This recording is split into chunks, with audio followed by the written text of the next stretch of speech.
with them at the same time, does that work out okay? Yeah, we could do it as a coordinated. That'd be great. All right. When you recognize the veterans, we also have City of Kingman. Right. With them as well. Okay. All right. Thanks. All right, thank you very much. Good morning, everyone. Morning. And at this time, I'd like to call to order the November 2nd meeting of the Preston County Commission. If everyone would please stand for the pledge of allegiance. I pledge allegiance to the flag of the United States of America and to the republic for which it stands, one nation, under God, indivisible, with liberty and justice for all. Thank you, everyone. Let the record show that all three commissioners are present. Commissioner Stone, Commissioner Price, and Commissioner Smith. And do we have anybody from the public that wishes to be recognized that is not on our agenda? I don't believe so, sir. We do have one correction on your agenda. You'll see that one of your names under the state has been Right. struck, and that's they need to move past that one today. Gotcha. All right. Well, that being said, that will move us down to our first appointment with Ms. Kim Rattle from West Virginia Care with the National Hospice. And I don't even know how to say that, Kim. Palliative care. Palliative care. Yeah. Good morning. Thank you for allowing us to come and thank you for the great work you do for Preston County. My name is Kim Riley. I am the Outreach and Development Manager for West Virginia Caring Hospice. West Virginia Caring was started as a volunteer organization here in Preston County in 1983 by Dr. D.R. Davis and Dr. John Trenton. The first name was Hospice of Preston County. And then in the 90s, we branched out to Grafton and to Taylor County and Tucker County, and we became Hospice Care Corporation. A couple years ago, we decided that we needed a name change again because in Kanawha County, there's Hospice Care Corporation. So we decided we are West Virginians, taking care of West Virginians, and so we are West Virginia Caring. But we're still Hospice Care, but doing business as. We're one of the oldest hospices across the nation. And we're one of the state's largest hospices, serving 12 counties, bordering all different states. So I'm here to ask you, as a nonprofit organization, your only nonprofit hospice, if you would declare November as National Hospice Month. Governor Justice has sent us a proclamation from the state, so we're asking you if you would declare Preston County as National Hospice Month. Sounds great. I would be happy to do the motion to make that happen. Preston County. Second. Motion floor and a second to declare this National Hospice and Palliative Care Month for November 2021. Commissioner Price? Yes. Commissioner Stone? Yes. Yes. The only thing I'd ask him is, didn't tell you I was gonna do this, did I? Palliative. Tell me that exactly what from. Palliative care is where you keep patients out of pain. They're not getting excessive treatment. They're not getting treatment to cure them, but palliative is where we keep patients comfortable, whether it be through chemotherapy, whether it be through, drug intervention, what it might be. But palliative care is where we keep people out of pain. And so we're one of the leading hospices. The other thing that we're very proud of is we have one of the fewest hospice centers in West Virginia. And we wanted to do it down here in Reedsville, but we have one at Elkins right now. So hopefully later on we'll be able to make it down through here. But we're lucky that we have that. We're familiar with your work and we appreciate you. Well, thank you. Being a nonprofit, it's hard work, and I've been there and done that. So thank you again for acknowledging us. Thank you. And John has your proclamation. I've passed it on since he's the president. He will read that. Okay. All right, whereas in a year that has been beset with the coronavirus pandemic, the U.S. hospice and palliative care community has met this challenge and continued to serve patients and families in need of the person-centered care they provide. Whereas for more than 40 years, hospice and community-based palliative care providers have helped provide comfort and dignity to millions of people. Whereas hospice and palliative care empower people to live as fully as possible, surrounded and supported by a family and loved one despite life-limiting illness. And whereas the interdisciplinary team motto. The core of hospice and palliative care provision involves a holistic approach to treatment, including expert medical care and symptom control, as well as attending to the patient's emotional, spiritual, and psychosocial needs, and provides family services like respite care and bereavement counseling, whereas over 1.5 million Medicare beneficiaries living with life-limiting illness and their families receive care from the nation's hospice programs through the Medicare hospice benefit every year in the United States. Whereas each year, the 50%, as opposed to the current 50%, whereas each year, 80%, as opposed to the current 50% of decedent Medicare beneficiaries use hospice for 24 months, nearly $2 billion could be saved by the Medicare program annually. And whereas hospice and palliative care providers encourage all people to learn more about options of care and to share their wishes with family and loved ones and their healthcare professionals. And whereas West Virginia Caring Women Hospice Care Corporation has faithfully served West Virginia for nearly 40 years in Barber, Braxton, Calhoun, Gilmer, Marion, Monongalia, Pocahontas, Preston, Randolph, Taylor, Tucker, and Wetzel counties. Now, therefore, it is resolved that Jim Justice, Governor of the great state of West Virginia, hereby declare November 2021 as National Hospice and Palliative Care Month, and encourage citizens to increase their understanding and awareness of life, awareness of care at the end of life, discuss their end of life wishes with their families, and observe this month with appropriate activities and programs. You want to get that sheet? Yes. As long as the picture taker. You can stage them any way you want to. Okay. Just the usual. Just Any way we want to do it here. So, you're here. Yeah. I'm on top of it, you are. And on. Oh, look at that. Pretty much everybody's taller. Stand back. Toward the center. Toward the center where you're in the Oh, center this of way. the in-guardian process. Oh, okay. Thank you. Appreciate that. Now, Here, I'll take one last one. that is up to you, Kim. Yeah. Up here. Dave, move just a little more. Out. Yeah. Closer, closer. Smile, Dave. You smile. You want to take your mask off or? That's up to you strictly, whichever. Just so used to wear it. Oh, right. So we used to wear. Thank you. Thank you. Thank you for allowing me to come. No, thank you.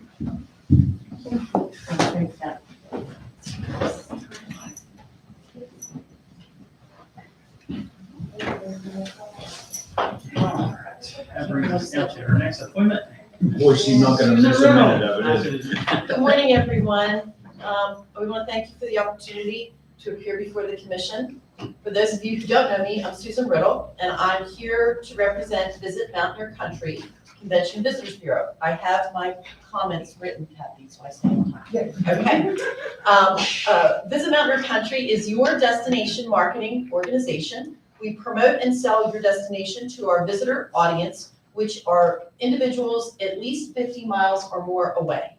Our mission is one more night, one more dollar. It's important that we attract visitors, drive them to our destination, and ensure that they have a positive experience here. We sell our destination by creating targeted messaging and highlighting our area to encourage people to visit, spend the night, and then repeat. We know that we all benefit when visitors spend their dollars locally, thus increasing our local tourism economy. Today, I'm here to present to you our 2019-2020 annual report. It is a very broad scope of the work that we do to promote our destination. Before proceeding further, we want to thank you all, especially our representative on our board, Commissioner Don Smith.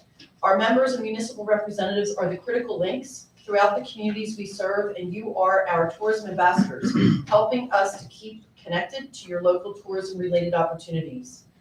We are aware that our role at times may be unclear. And while the annual report provides an overarching idea of what we do, we are planning in 2022 a series of conversations and engagement opportunities that will better showcase what we do and how Preston County fits into our larger puzzle. With this new tourism engagement series, we will be covering a range of topics, including tourism basics, available resources, challenges, successes, and more. The series will be a mix of workshops, webinars, and videos that will live on our website under our tourism resource page that each of you will have private access to. In addition, we'll be appearing before the commission at least twice a year. COVID kind of took everyone off our schedules, but we're trying to get back to that. We'll be here in the fall as well as in the spring to provide additional updates to programs and all that's going on. Our hope is that with this new series, we can better understand Preston County's needs, communicate our services, challenges, and opportunities so that we can all mutually find ways to better engage and support our partners while encouraging everyone to become better tourism ambassadors. One of those opportunities on our scope right now is the Mountaineer Trail Network. I'm working closely with Amanda and we're on the board. So we got a lot of exciting times for tourism. We will keep you all informed throughout the process and hope that you will choose to participate in our initiative. Your engagement will help us to move Mountaineer Country forward as a destination more and more people grow to love. If there's any questions, I'd be happy to entertain them, but I am aware of your time. So that being said, I left everyone with the annual report. It's not the first time. Don's seen this before as a board member, but this is the printed copy and it took a while for the printed copies to get done. So we'll have this out back again in front of you probably in April. It's going to be that quick of a turnaround for 2021.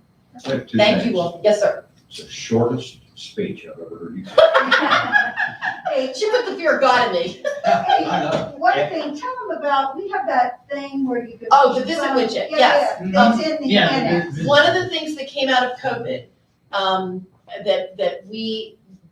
is that there's a lot of people that are asking for downloadable resources. We have been looking at an app for a really long time and just couldn't find the right fit.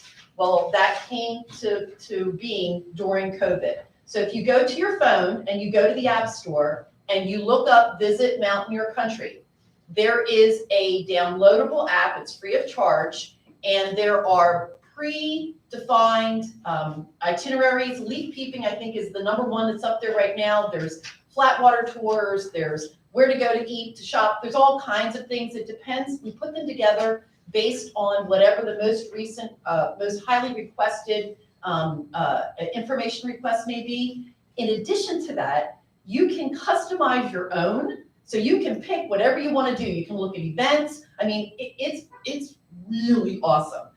It was a tremendous investment for us, and we're just finding more and more and more ways for us to build this out. And we're the infrastructure. We invest in the tools in order for all of us to make better use and connections with the destination where we live and where we have attracted visitors. So visit widget, the pop-up banner, we're going to be getting more of these out. We've put them strategically around, but you can actually, if you don't want to look it up on your app, you can go and scan the QR code and it'll automatically pull it up. I brought Andrea Antian with me this morning. She is an expert. She is our community engagement person, and she's all over the place trying to get people to use these things. You know, I am always wanting more local organizations. I think a lot of local organizations don't take advantage of the publicity that you have available for nothing. Because I think that a lot of times an organization has an event coming up and they say, well, it's just a spaghetti dinner, or it's just this and Nothing's too small. That's the point. And so any way that we can make it easier for people to think of getting their information on. Well, or something. and at the risk of opening up the floodgates, we also, in an attempt to encourage that, any nonprofit that has a membership ability, where we can actually join as a member, well, it's like, whether it's $50 or $100 or whatever, it gets us in their information chain. So if there are groups where we could be a member, Right. I mean, it could be a historical society, it can be Friends at Cheat, it could be the National Railroad Trail, I mean, you name it, we have, and that's another thing Andrea works with me on, because the more that we can connect to these nonprofits, the easier it makes that flow of information. And they have there are a lot of nifty things around this area that, I get lost in the opportunities and visit widgets sometimes, and I don't actually get to the itinerary. I'm like, oh, I want to do this, I want to do this. And you can save them and then you can share them with friends. It's really awesome. It's really, really awesome. One thing I noticed, just glancing at this quickly, tourism partners, we have some really great small towns that are rail trails currently, they're working on developing them more so. And I noticed the town of Masontown isn't listed here as a tourism partner, and the town of Reedsville is not.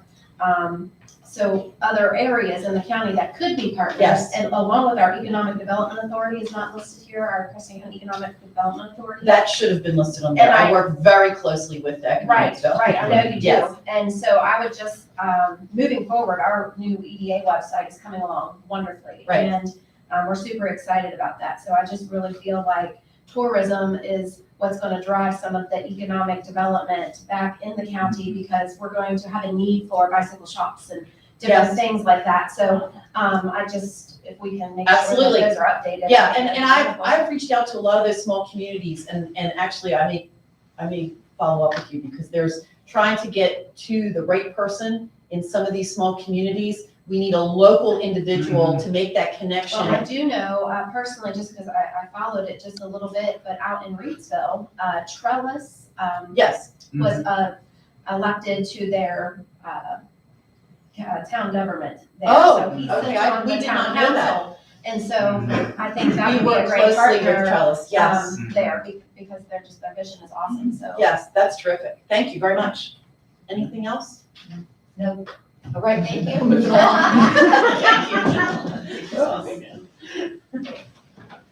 All right. That brings us down to Bill Benson with the Vietnam Veterans Chapter 977, Veterans Day event and discussion of sidewalk. Morning. I'd like to thank the commission for this opportunity. I'm Bill Benson. I'm with the member of the Vietnam Veterans of America and Preston County Honor Guard. We are here this morning to discuss our program on Veterans Day. We're going to do our normal 21 gun salute. Speakers have been invited. We're just clarifying now. We're hoping that Mr. Dave Price will be our. I'd be tickled to death to do whatever you want me to do.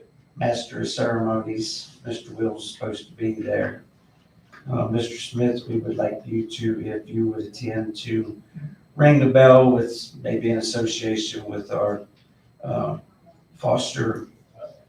He's our eldest. Annette Foster, And very nice gentleman. and then I would appreciate if you would attend. We'll find. But we're going to start the program 10:30. Any speakers, anything, and then we're going to break. If it leads on, we'll break into 11 o'clock for our Veterans Day salute. I believe everything covered for that. Basically, pretty much the same thing we had when we dedicated the memorial. Hopefully it's going to start. Yeah, hopefully it's correct. Next little item is, I'd like to talk about our monument, what we're planning on doing for sidewalk. Main Street, this letter here, I presented this to Jay Shea, so he's supposed to get the angle of it for us to satisfy any requirements for you all. So but in essence, I guess it's going to come down to eventually the stones are ours, or yours, and we can move them whatever we want to do. I was saying that there's a drawing there that I had for just a rough sketch of what we planned on doing. 6 foot wide piece of cement centered out, and then 3 rows of stones down each side with the names, individual names of each soldier that's in there. Now, saying that, a clinker got thrown in the fire last night. The squirrel codes threw their hat in the ring. City of Kingwood Mhm. is wanting to get involved and help us out with this project.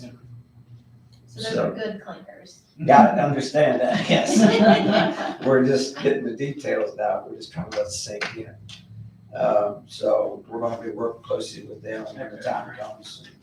If we can get everything worked out between now and spring, we'd like to get this done, like maybe next spring. Right. And maybe fundraiser or whatever we can work out in the meantime. Bill?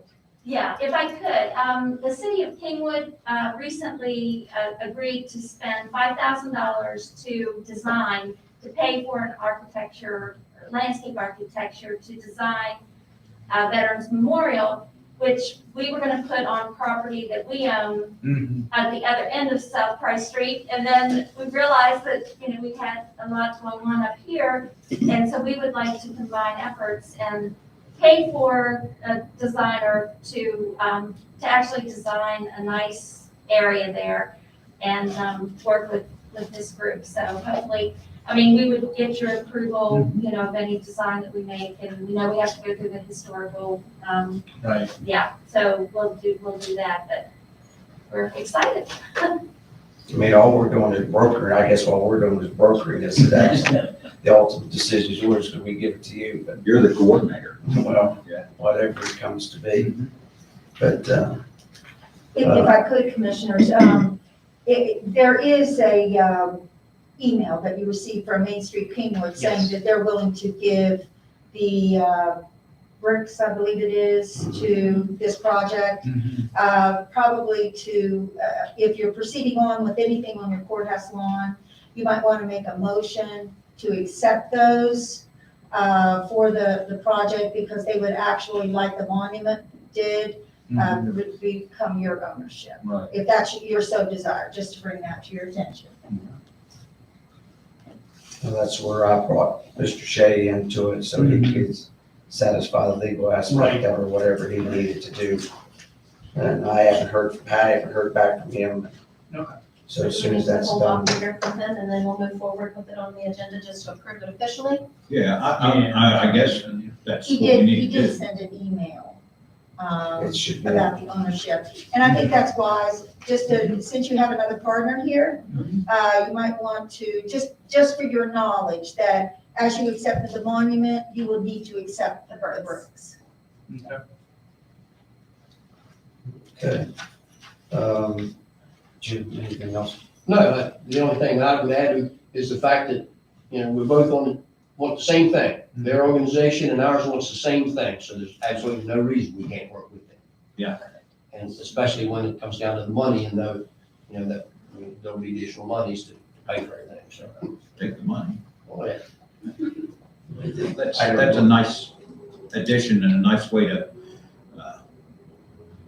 put everybody together on the same page instead of we need to do more of that here in Preston County, so we're not all going in our own direction. We don't want to overshadow everything else going on in that corner, so we need to get something to blend everything together, not just concentrate on what we done, but what's been done, because it's everybody. It's not just our area, it's every veteran out there.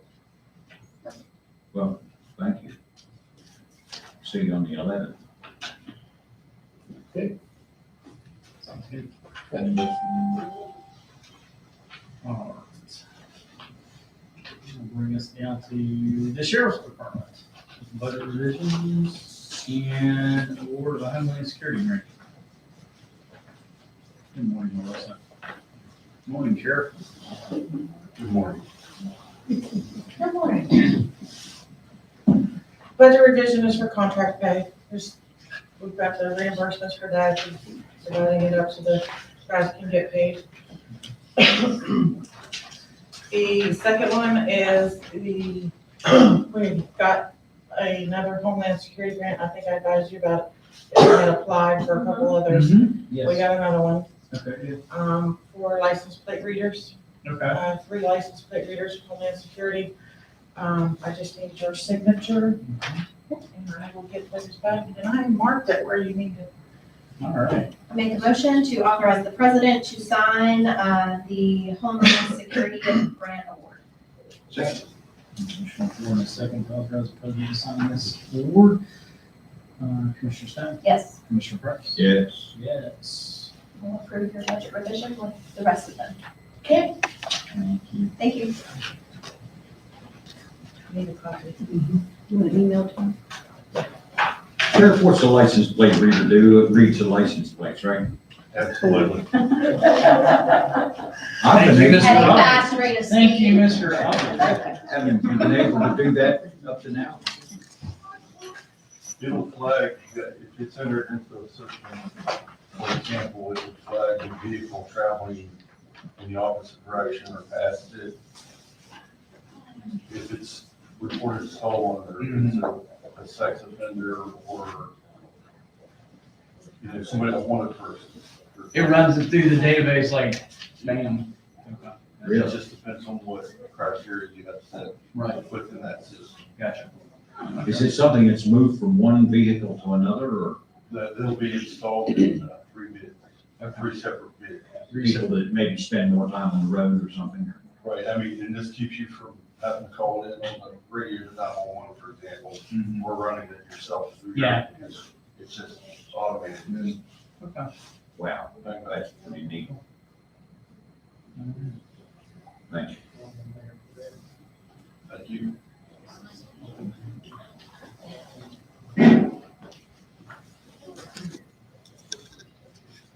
Now, the email I got from, that we got from Jay Shea on October 29th saying, basically, they need us, this is what we need to do for the movement of this bricks. We need the commission to vote to approve moving the bricks to the front of the memorial, and then it can move forward. So we have to have that motion before it can happen. Yeah, we have to make the motion. So, I just wanted, I knew I'd seen the email, I just wanted to pull it up and make sure. I make a motion to accept the bricks from the city of Kingwood to become county property. That way they can be moved onto the lawn in front of the memorial. Second. Commissioner Ford, second to accept the bricks and allow them to be moved. Commissioner, It's from Main Street, Kingwood, not the city. it's actually, yeah, it is Main, yeah, it does say in the email, Main Street. Yeah. Yeah, okay. Then I'll amend that, not the city of Kingwood, but Main Street Kingwood, to accept the bricks from Main Street Kingwood. Still second. Commissioner Stone, Yes. Commissioner Price. Yeah. Yes. All right. Sounds good. Thanks. All right. Okay, make sure, I gotta keep this on time. All right, do I have a motion to approve the bills? I move we pay the bills that are properly presented and approved. Second. Commissioner Warren, a second to pay the approved bills. Commissioner Price, Yes. Commissioner Stone. Yes. Yes. And on the, let's see. Approval of minutes. Make a motion to approve the minutes for October 5th, 7th, and 12th, Second. 2021. All right, Commissioner Warren, a second to approve these minutes. Commissioner Stone, Yes. Commissioner Price. Yes. Yes. And, yeah, these, motion to approve and accept those. I move we approve the October 21st through 27th PIVs, proceedings and vacation. Second. Commissioner Warren, a second to approve and accept the PIVs. Commissioner Price. Yes. Commissioner Stone. Yes. Yes. Here's the statement, the state settlements, that I move we approve these, Blackburn, Sebastiani, Golden, Harsh, Sisler, Smith, Uphold, and Wilhelm. Second. Commissioner Warren, a second to approve these stated state settlements. Commissioner Price. Yes. Commissioner Stone. Yes. Yes.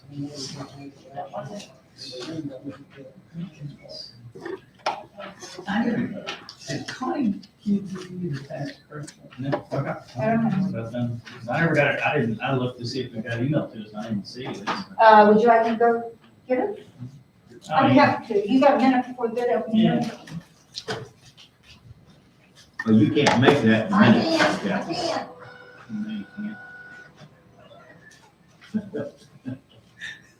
It's not that important, I mean, I was just, We can figure that at the end. Let's see what they do. being important. She's just smarted out here. Can I ask a question for you? Yes. I noticed under partners reporting here, you not only list one gaming house commission, Southern Airways, Blanford, and North Preston for Taylor commission. We still give half our money to them, right? Yes, Okay, so should, There's definitely It's on some there. corrections that need to happen in the and annual Preston report. County Commission's on here. I mean, with Blanford or extended line credit, we actually gave money. Right. No, okay, I know, now I understand what you're saying, yes.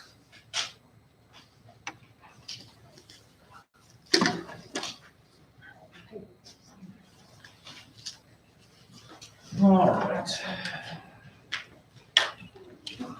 Okay. At this time, it is 9:30, so we have our bid opening and award for the Preston County Flood Recovery Project. After the bids and everything were received, we ended up with 3 bids. One is from Anderson Excavating of Morgantown. And one is They're making, Jennings Excavating Incorporated of Newburgh. Thank you. And the last one is from Loretta Incorporated of Morgan. So I'm gonna open these set bids now. Start with the last one I looked at.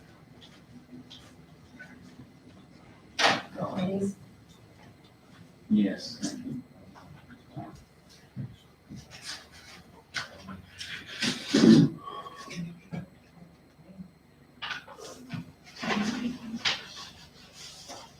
you. Alright.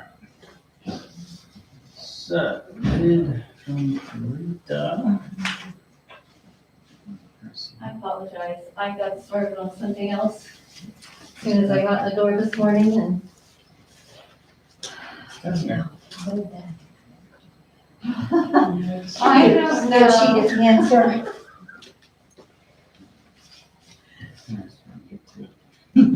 My fingers don't want to work. That's not it. Must be Let me, this. let me see. Must There it be is. this one. Okay. All right, so. Oh, it doesn't have- Okay, so for the 10 different items that are listed, it is a bid of $28,160. That Who's was that from? Loretta. This is Rita. Alright,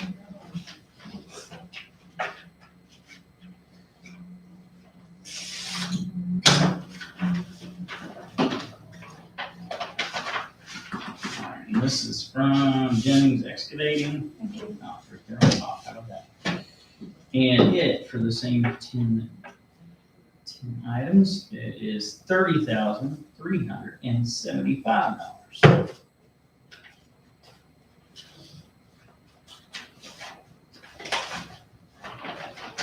Can I have Lorita's back as well? Yes. Thank you. Sorry about that. And the last one is from Anderson Excavating.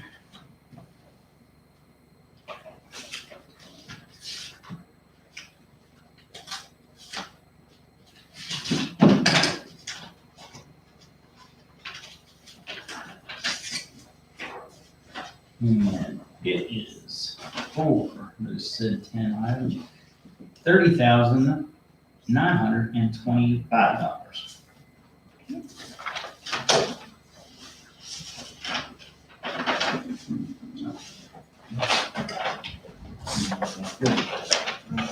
Okay, what we'd like to do now is, Nick's gonna come up with it to the office. We're gonna check all the maps, we're gonna check all the bid packs. Make sure We're prepared if we have a qualified bidder to bring you back those results on all 3 of these, and we'll be back with once we get that finished, and then we'd like to move forward with the reward. Sounds good. Thank you very much. Thank you. Did you sign in, sir? Yeah. Okay. I agree.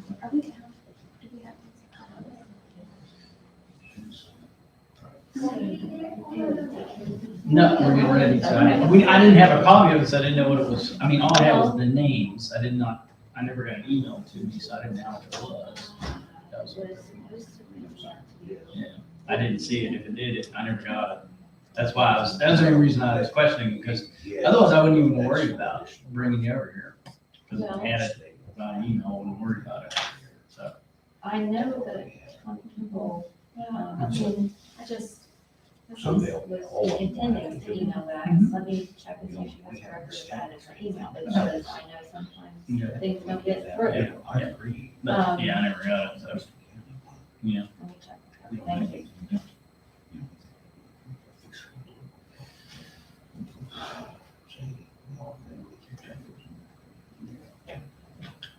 Oh, this is the tax. That's the tax correction list, yeah. Okay. So, and she's checking to see why we never got the email on it, so. Okay. So, Well, we really do need the original anyway. well, yeah, but we could have went ahead and voted on it, is what I'm saying. Yeah. Oh, yeah, that I'm aware of, but we could have already voted on it. Anyway.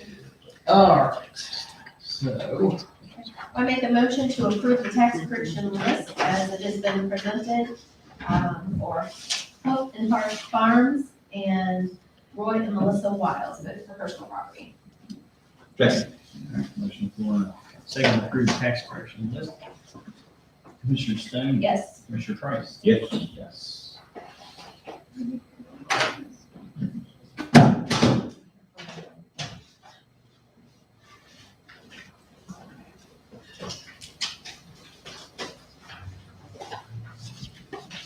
All right.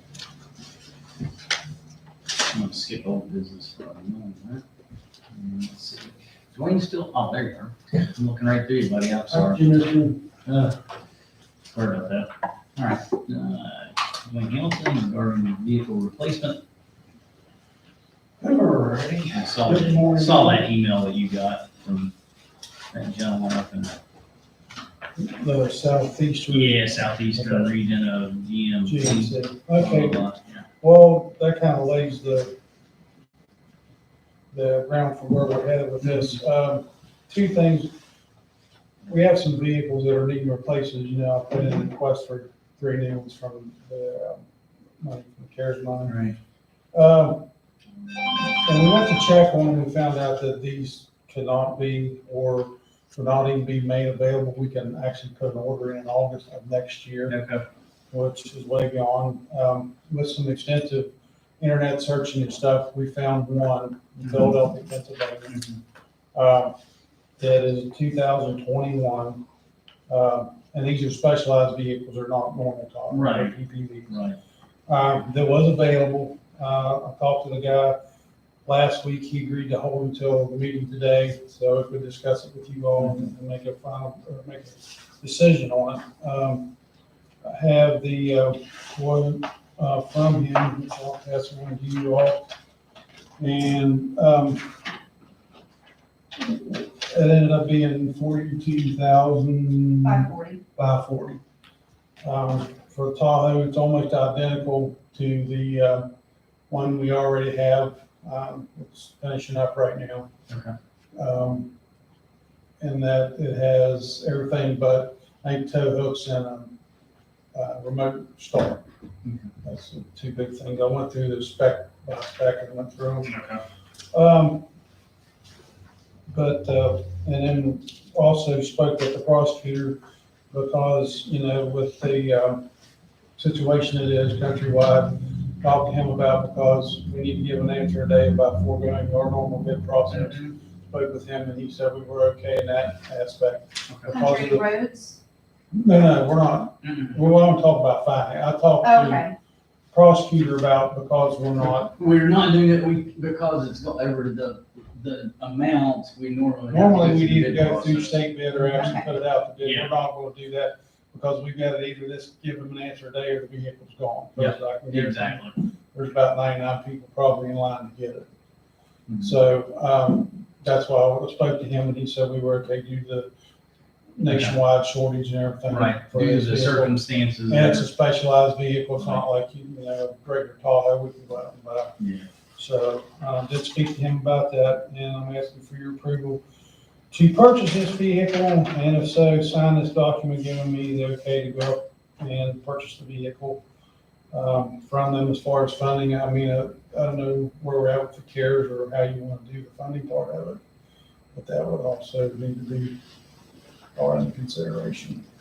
I do have the money to upfit it Okay, already in my central garage budget, that was the question I was getting ready to ask. as long as the prices didn't go completely out. Go completely haywire. Yeah. Yeah, gotcha. All right. I don't have a problem with using some of the CARES money that we had to purchase this. This is something we've been The request had discussing for come a in. while, so. A request had come in for vehicles. The three of them, and we can discuss the other two Yeah. later on, but this one, we either get it or we don't. I mean, I know it's a rush job, but Yeah. that's the way it is right now. It is the situation we live in at the moment. I'll be honest I mean, with you. look at any car lot and see how many vehicles. are there. Most of them reviews that are on there, so, but, Exactly. I mean, it's a situation we're in, we actually lucked out, I'll be honest with you, I'm very surprised we even found it, to be Yeah. honest with you. Oh, I don't doubt it. So, It's very close to state bid price. oh, yeah, it's pretty much statement price. It's, well, and there, That makes it the better. guy I'm dealing with is over government sales, so, Mhm. and it's Chapman, Fleet and Government. Right. So it's actually a group that deals with fleet and government. Yeah. So, but they do have one that's on the ground that's available. It's held for us till contingent on a call today or it's gone. Okay. I move we purchase this Tahoe that's available with the police package for sheriff's department, and that the money be taken from our CARES funding. In the amount of the 42,540. Yes.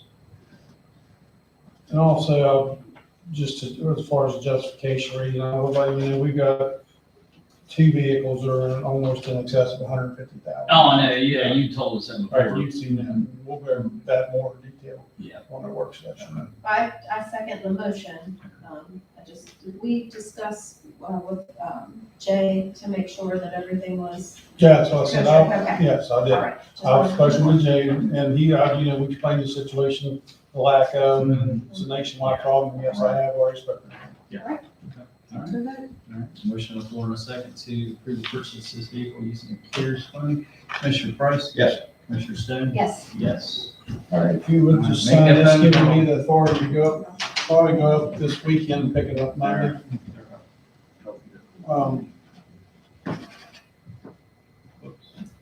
What is the difference in the cost as far as upfitting now that things have changed a little bit? I can't answer that till they go get in. I know the big part of the cost is driving up now, is all that stuff comes from overseas. Yeah. And they're telling me container cost to ship this stuff over went from 5,000 to 30,000. It went from $1,500 to over 10,000 on average. Yeah, Now, it just depends on what you're shipping, but it's getting ready to go, no, it doesn't matter.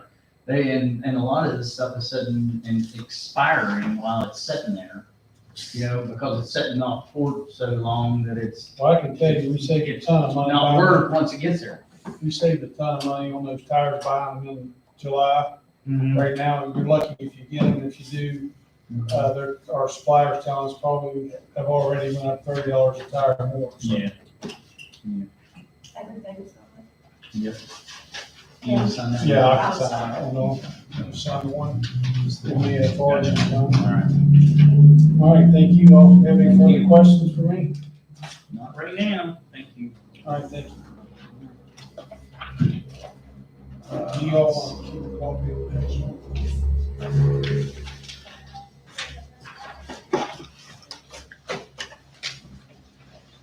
All right.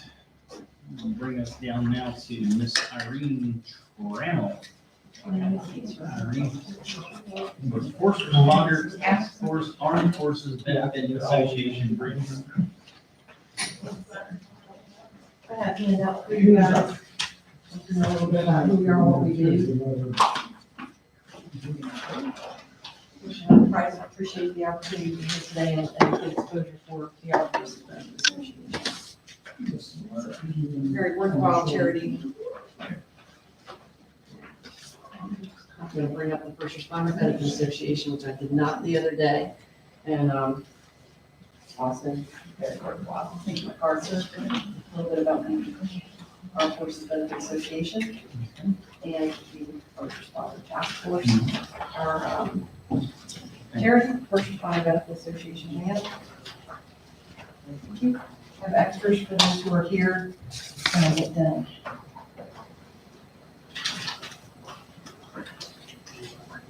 So I'll introduce myself and keep this very brief. My name is Irene Trammell with the First Responder Task Force. I represent the Armed Forces Benefit Association. AFBA is a nonprofit association. It was created in 1947 with the support of General Eisenhower, primarily to provide survivor benefits to our military and their families. AFBA only served military until after 9/11. What happened on 9/11 brought to light that for-profit life coverage did not fully protect first responders. There were 414 first responders that lost their lives on 9/11. The secondary tragedy of 9/11 occurred when a devastating number of those 414 families battled for and were ultimately either denied or severely delayed their death benefits. They were denied or delayed due to four main exclusions that were written in those policies. It was acts of terror, acts of war, and the two that affect our first responders every single day, hazardous duty and in the line of duty. And the issue is not that those folks didn't have coverage in place. Those have had paid on policies for years, just like people do, expecting that if a tragedy occurred, their families would be taken care of. That was unfortunately not the case for our first responders on 9/11. And it isn't today. On the morning of 9/11, the commander of NORAD was 4-star General Everhart. He was the commander who executed the order to ground all civilian air traffic that day. When he retired from the military, he became AFBA's president. Having seen firsthand what happened to those families, he led the initiative to rewrite these association bylaws and enable first responders eligibility to this same coverage that has protected our military families since 1947, so that that insurance tragedy would not happen again. The First Responder Task Force does what we do so that never again does a first responder go out there, give their life protecting the families of their community only to have their own family left with nothing. I do what I do for that very reason. I am the West Virginia coordinator, a member of the First Responder Task Force, and my purpose in what I do is to ensure that. I want to make sure that every single first responder receives the $5,000 benefit that AFBA provides to them. AFBA serves agencies with a twofold task. That first part of the task is that no-cost benefit. There is a $5,000 benefit that is issued out to every first responder ages 18 through 59 that is issued at no cost to the agency, no cost to the first responder. As a nonprofit association, AFBA doesn't have shareholders. They don't pay partner kickbacks or dividends. They use the surplus each year to fund and pay for this benefit. Covers the all of the paid volunteers, administratives, reserves, anybody that makes an emergency services agency run is eligible for the benefit, as long as they're between the ages of 18 and 59. That benefit is a one-year benefit reissued at no cost. It's also issued at without regard to any health issues or anything. They are eligible for that benefit at no cost. It pays out at $5,000 for a line of duty death. And even in the event of a non-line of duty death, that member is still honored with a $2,000 payment to their family just to help with the immediate expenses.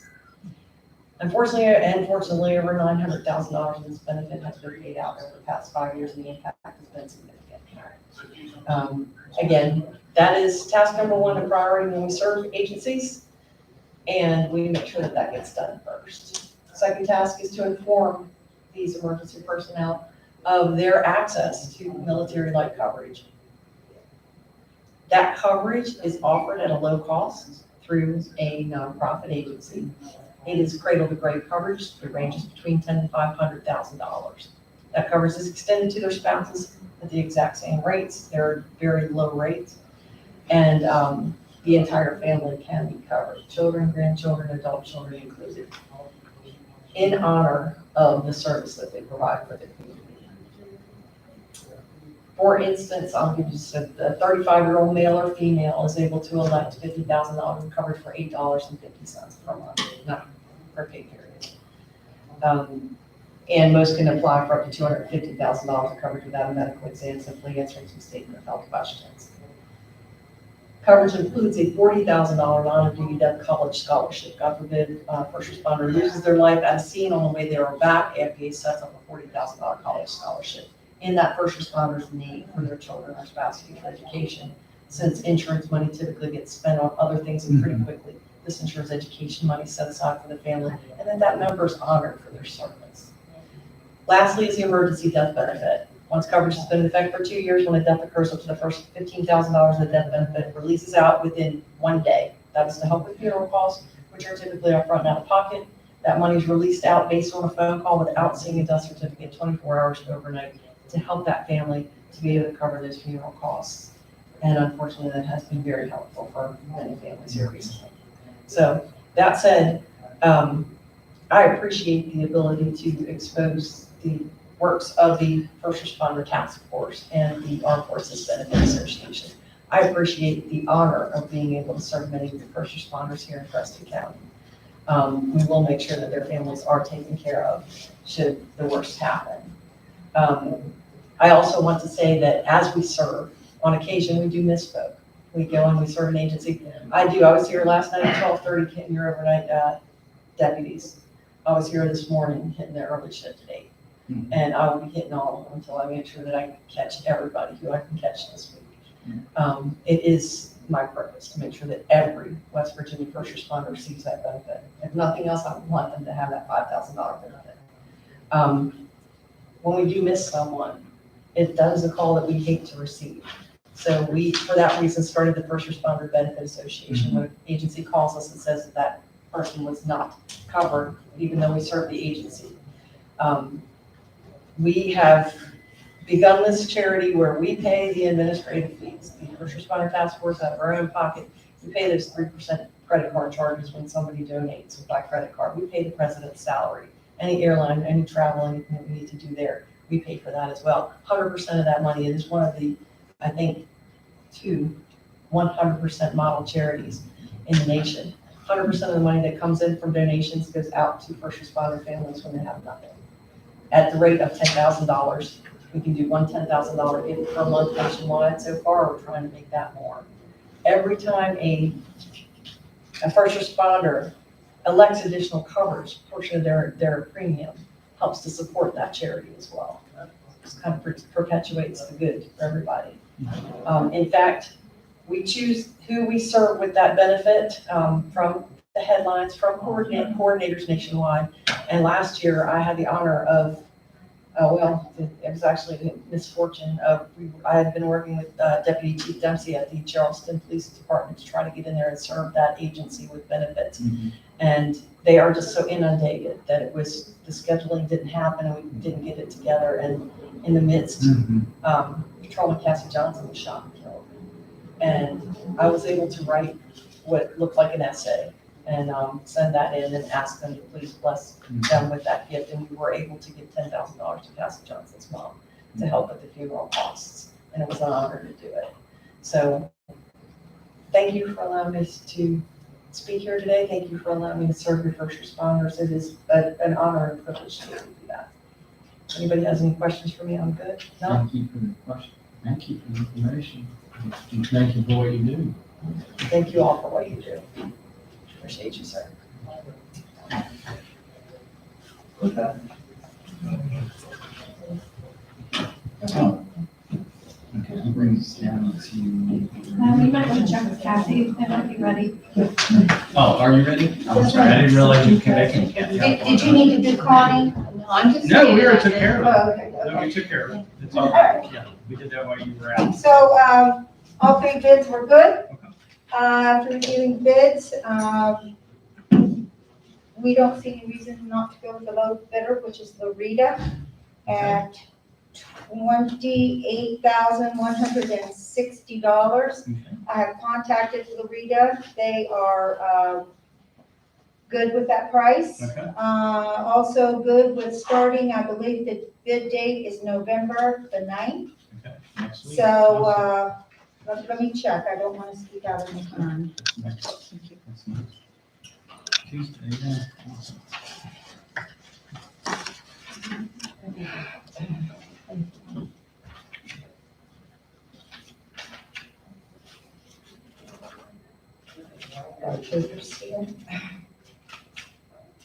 When I'm looking for it, I can't find it. The workday is spelled out in the documents. Mhm. It was a week from the date. I'm sure it's not but November 9, and the completion date is 14 working days from the start date. Okay. So they're willing to go with that. Notice for the bidders, and I would ask that the County Commission award the Preston County Flood Recovery Project to Laurita, Laurita Incorporated. The project will commence on November 9th, 2021 at a bid price of $28,160. They did say that they will sign the contract and email it back to me, but I'd ask that you award the bid to Laurita. I move that we award the bid, the low bid, being Laurita Incorporated for stream work for the clearing of the blockages in Preston County. To commence on November 9th. Commence on November 9th and Completion. 14 working days. 14 days after the start date. Weather. Well, this is what the contract That's what the says, contract so, says, yeah. and if you notice, your contract says, Dave, that the project management has, to look at the Conservation owner. Agency will do the Correct. monitoring. Second? Commissioner Warner, second to award this bid. Commissioner Price, Yes. Commissioner Stone? Yes. Yes. Just to clarify a couple of things, this is under the Hurricane Ida emergency declaration. This is to only do blockages that threaten a structure. Right, This just isn't willy-nilly, yeah. sticks that are in the way. This particular award has to be under the disaster declaration for Ida, and it must threaten a structure, just to clarify that. Gotcha. Also, along with that, I would ask that the county commission approve the, I have too many papers.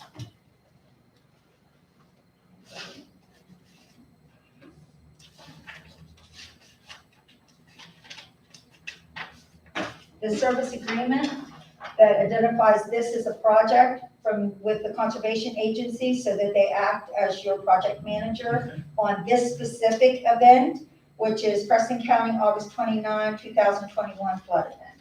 So I'd ask that the president be authorized to sign the service agreement. I authorize the president to sign the service agreement between the Preston County Commission and the Conservation Agency Specific to that. for the event of August 29, 2021, the flood event that took place. Second. Commissioner Warner, second to authorize the president to sign. Commissioner Stone? Yes. Commissioner Price? Yes. Yes.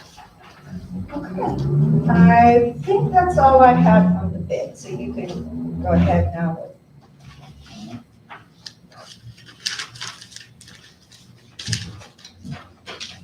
Here's the bid documents. Here's the service agreement. All right. Brings us down to old new business. The CARES funding, any discussion on that, or Yeah, I'd like to take the recommendation of the advisory board and move forward with a CARES donation or funding of the EMS organizations. It's been suggested that, by the advisory board that, and I think discussed, that maybe paying the workers' comp would be a benefit that we could start with, and then follow the recommendations of the advisory board from here on, to see what they think would be the appropriate need. That's one thing from the CARES money that I'd like to see happen.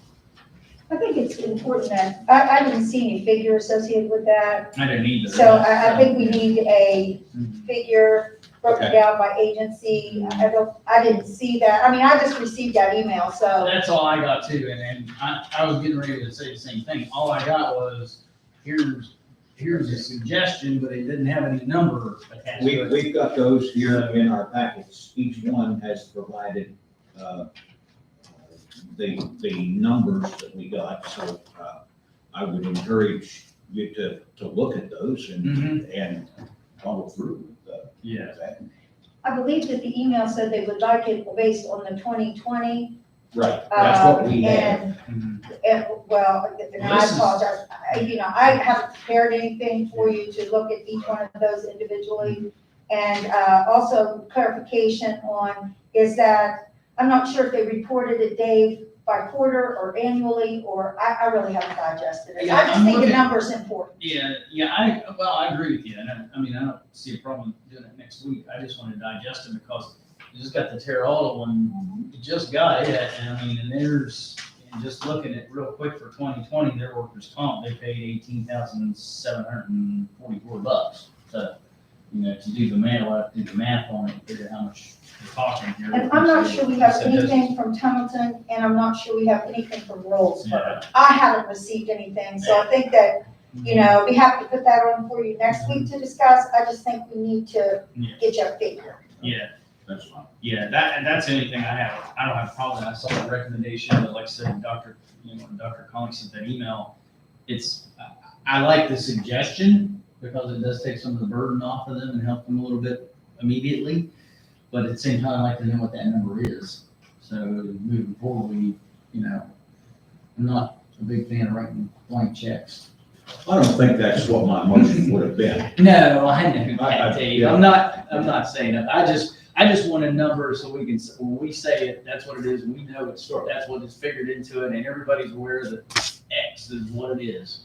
Whatever that I is. mean, I understand that. I just wanted to move it. Yeah, I think it's a very good suggestion on his part, and for what he put in the email, with some good information. It is. And, and I'm looking forward to seeing what they do with the contract and everything that they're working on, so, with the prosecutor's office and everything.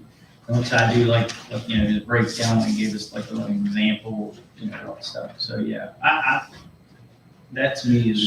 Since we're on that, we have other CARES things that we need to talk about, and, we seem to be talking first responders. We did sheriff's department and law enforcement thing for the tasers and some other things. We're doing a vehicle.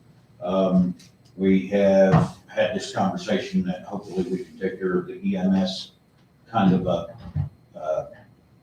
an initial assistance for them.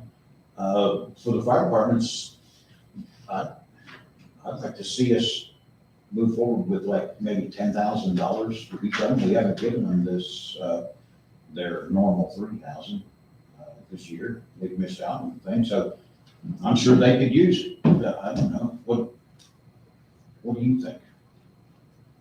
Well, numbers just changed so much from what you were thinking initially with EMS, and, something has come through with Dr. Connolly, and, we all three have a different idea, I think, of how that should go. So I'm kind of like, in my mind, I've had a lump sum that I've been, kind of wanting to stick to, so that we can kind of put this money and interject it into multiple things, because once it's gone, it's gone. So, I would like to discuss, are we gonna do our 3,000 that we normally do? Because in my mind, we should be doing what we normally do, because the rest of this is an extra, an infusion of something. So, I would like to look at that. I would like to look at that, and when we make it, when I or you or Dawn or whoever makes a motion to move forward with whatever we're gonna give, I'd like to give it and be done with it. Mhm.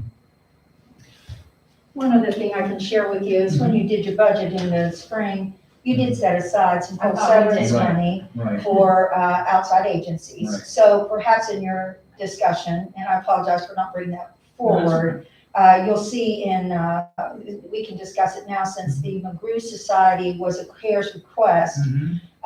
In your bill box, because we had the $45,000 in coal severance, that is a very small amount. Mhm. The commissioner had asked me to find another source, so I did take that from your contribution rather than having it CARES, since it was a small amount, we had a lot of requests, that we could take it from the outside agencies in coal severance.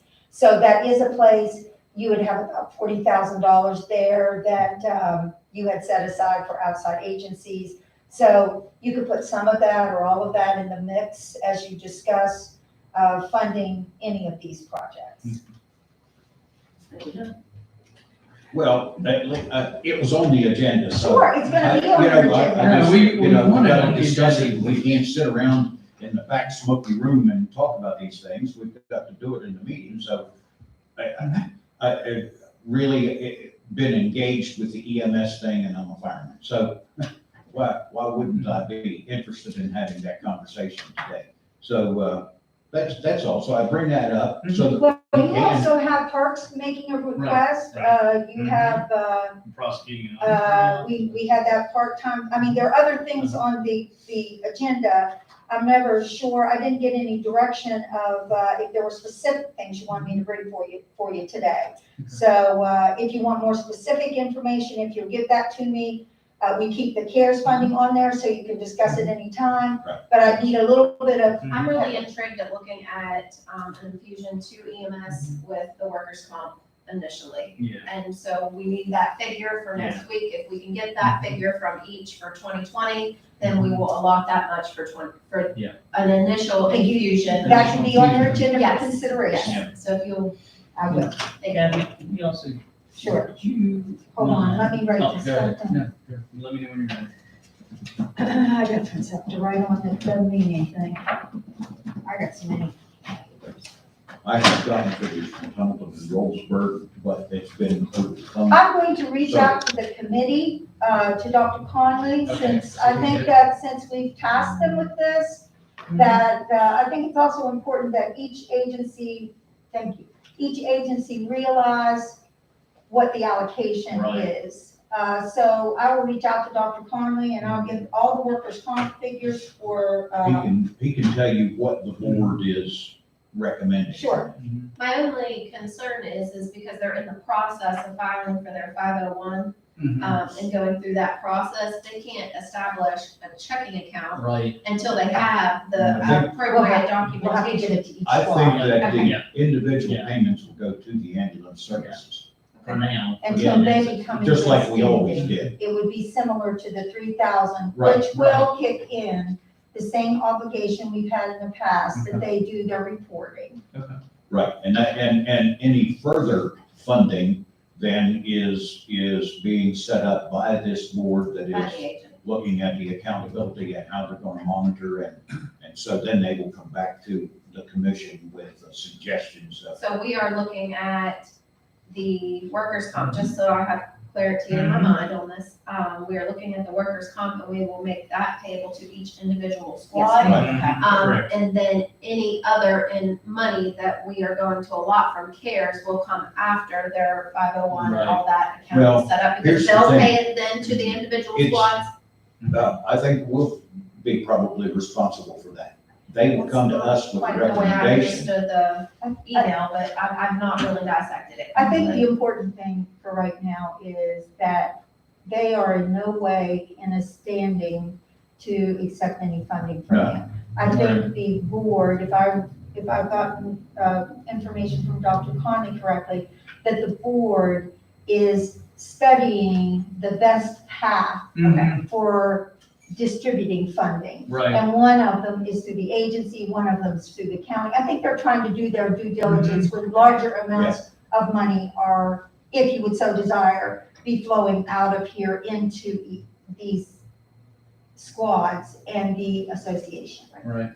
And from his email, he even says that this initial reimbursement for the workers' comp will not be tied to the contracts they're setting up. This will be a whole separate thing. So, I think that what he had in mind, just trying to think around listening to everyone at the meeting, I think the purpose of this is that, first of all, we haven't done anything yet this year. Second of all, is that they've already started improving based on the early talks, they've improved their response times and their coverages with more medics and employees. So I think they've already started the improvement process, and I think Dr. Conley and the board thought, well, let's give this initial infusion while we work on, the other rules and regulations. Well, just Which to know, will come you pretty have soon. not distributed any money to anyone except a very limited amount. I think you did run for it, I think you did soil conservation. So my other question, just for clarity, since we're going to be talking about CARES, is there anything from fire that you want me to get that would help you make a decision there, or, okay. Is there any other item that you want me to get information of pending CARES or something potentially that you would have for your next meeting? No, I mean, I just on record as saying, I would like to see the fire departments go ahead and get some extra funding from CARES. And my recommendation is $10,000. We don't know what we'll be able to do next year, but let's look at $10,000 this year. we did approve that vehicle purchase from CARES. And how much was that? It was $42,540. So I want to make sure we Yes, make I'll note of subtract that that. off your amount And that you have to allocate. Update I will this. update all that. Thank you very, very much. That way we see where we're at. and where we're Yes, sir. standing. You'll see it, how I update it is when the allocation is voted on. I just wanted to make sure you were aware of. I believe you're at 105 or 106,000 that you've already allocated. Yeah, 105,609 So bucks. you're about 150,000 allocated out. All right, okay. Sounds good. All right, thank you. Anything else on CARES that I need to prepare for? That's all I can think of right now. Thank you. Okay. All right. That brings us down to new business. We do have a request to appoint Mike Lipscomb as he has been recommended to the EDA board, has been recommended by the city of Kingwood, and also to reappoint the board members, Jack Kahn for education, Harry Hayes for finance, Christy Ash for chamber of commerce, Larry Williams for representing town of Templeton, Rita McCrovey representing labor, and Lucas Tatum representing the town of Leedsville. So, There's some reappointments, there's some appointments, and then there's Mike is being put onto the board in place of, John. So, I think we have several motions there that we need to- Right, yeah, oh, yeah. Mhm. So, if anybody wants to make a note here, I'll do this. Take a look at what Robbie sent to us. All right, I would like to make a motion to appoint a request of appointment, let me see here. To appoint Mike Lipscomb to represent the city of Kingwood to the Preston County Economic Development Authority Board, and that term expires June 30th, 2023. Second. Motion on the floor in a second to appoint Mike Lipscomb to represent the city of Kingwood to the EDA. Commissioner Stone, Yes. Commissioner Price? Yes. Yes. Does that, in other words, John has resigned or his term was up?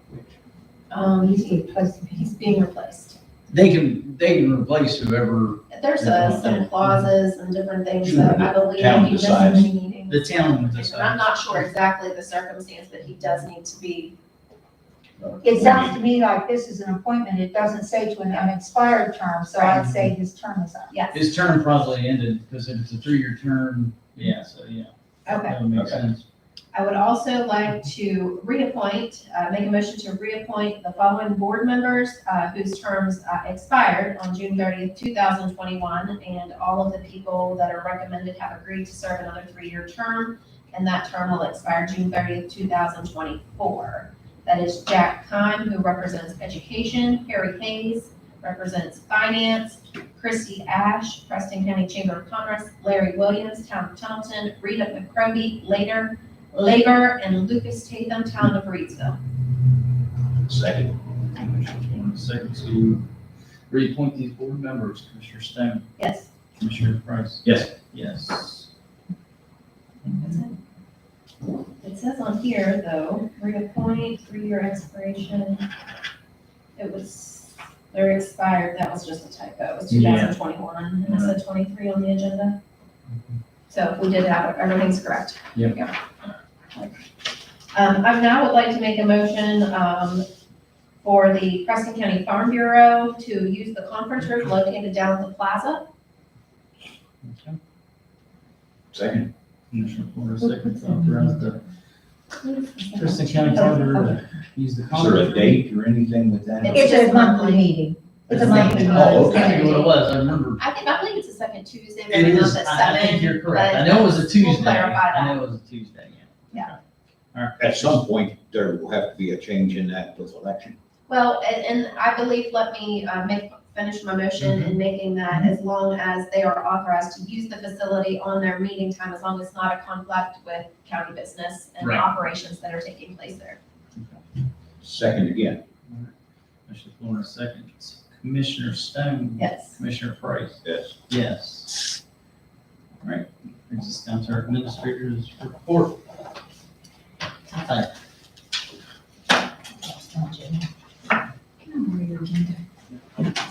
No, can I have that little note, that paper that's appointments? Right here. To help. Very good. Thank you. Okay, the first item that we have is an update on your maintenance projects.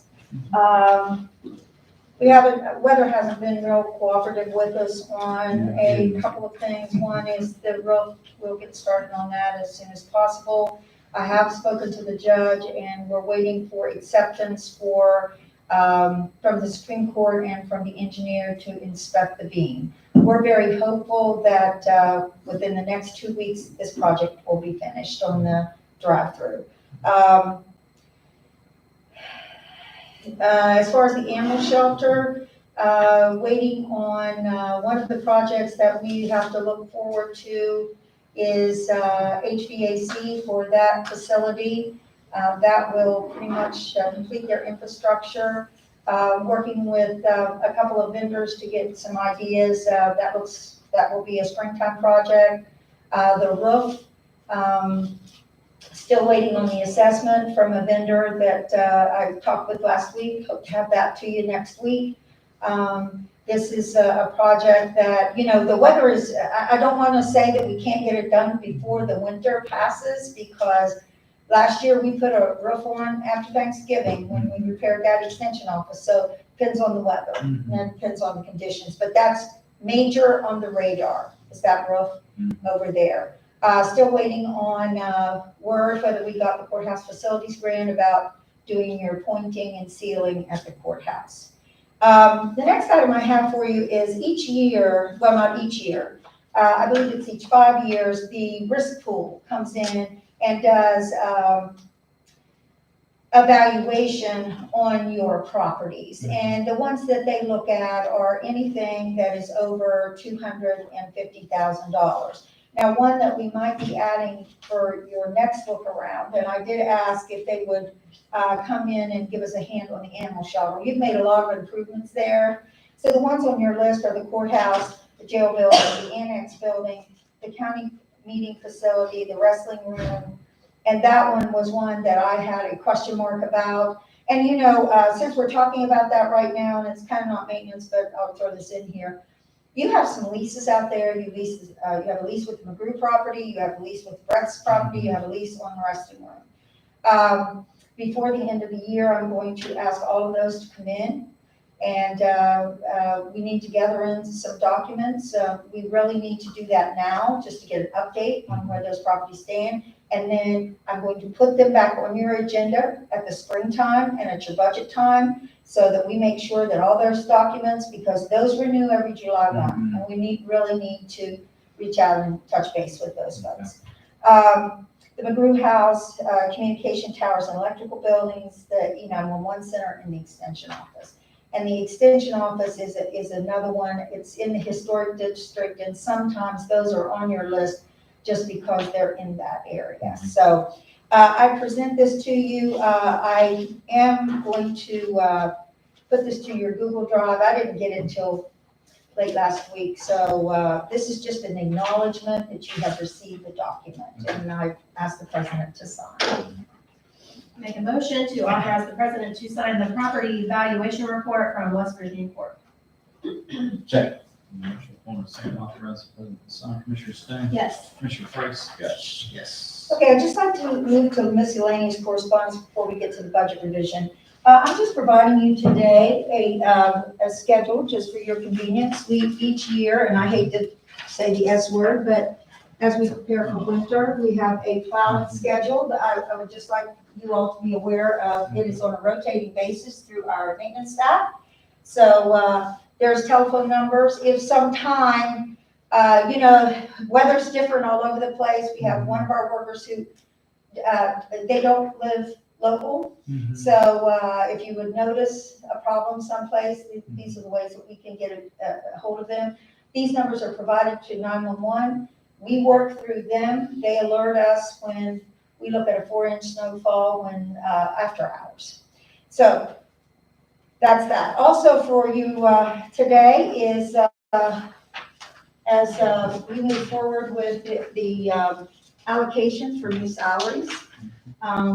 This is with your 7% increase. This needs to be provided to the county clerk. Anytime that you make a change on your salaries, that needs to be provided to the county clerk. I'd ask that the president authorized. And I'm sorry, Dee Dee, you didn't bring your stamp, did you? Will you, but you can stamp that, okay. It requires a notary.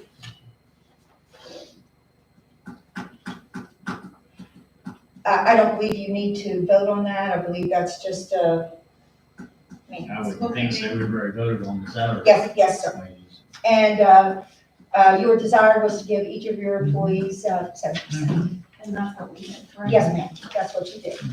Okay, the next item I have is a budget revision, and this budget revision is for $25,000 from your contingencies into audits. Okay. I'm happy to report. I know it's a financial burden. We usually do not spend $140,000 on audits in 1 year. However, we were 4 audits behind. Through no fault of our own. Through no fault of our own. However, through every effort of our own, we are completing all 4 audits. Good. That way we'll be caught up. It will no longer be a burden to the bookkeeper and to other elected officials that must keep a plethora of documents available at hand for the auditor.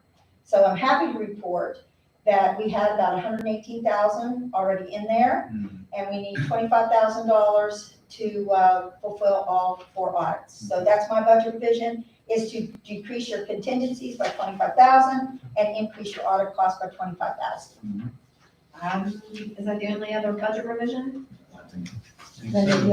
Yep. Can I make a motion to approve the budget revision just presented by the county administrator and the one that came in from the sheriff's department? Second. Motion for a second to approve the budget revisions.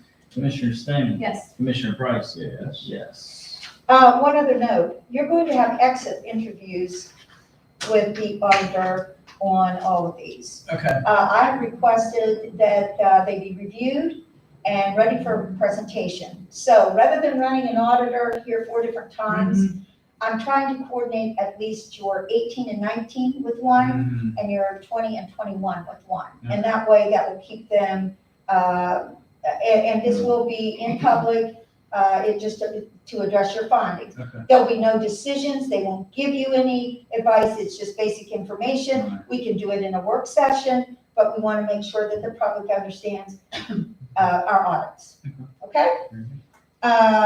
The other thing I have for you, I had requested 2 executive sessions, I believe. I forget, one with personnel and one on a legal contract matter and another on a legal matter that has to do with personnel. I make a motion to go into executive session for commission personnel, legal contract, and a legal matter dealing with personnel. Do you want us to come out of each one? How do you want me to do that? I don't think that's necessary. They're different topics. Well, just tell us what decisions were made per topic.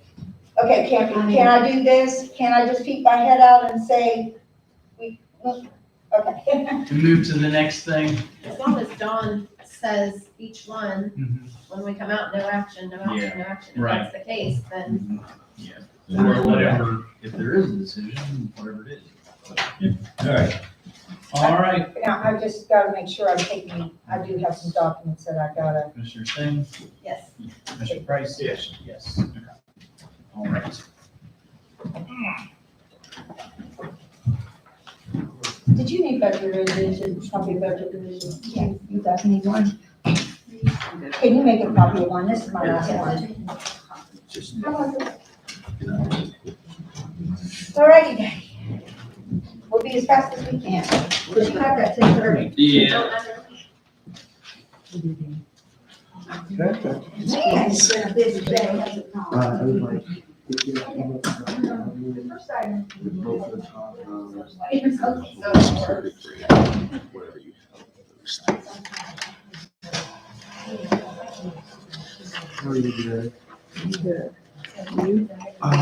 Tired.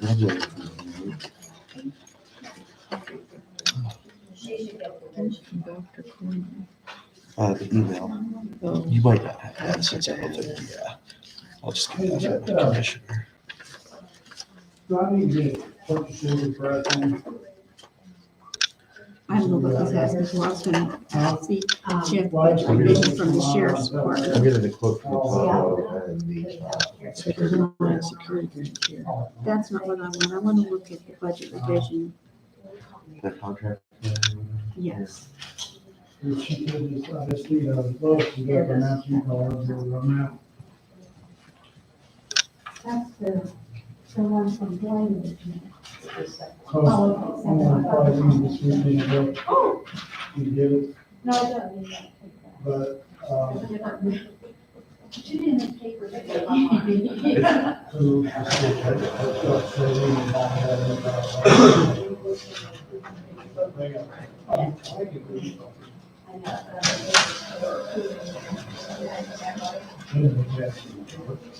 what it is.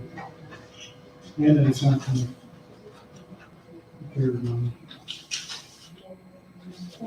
Hey, there's a whole machine of God, it's not used to run that much.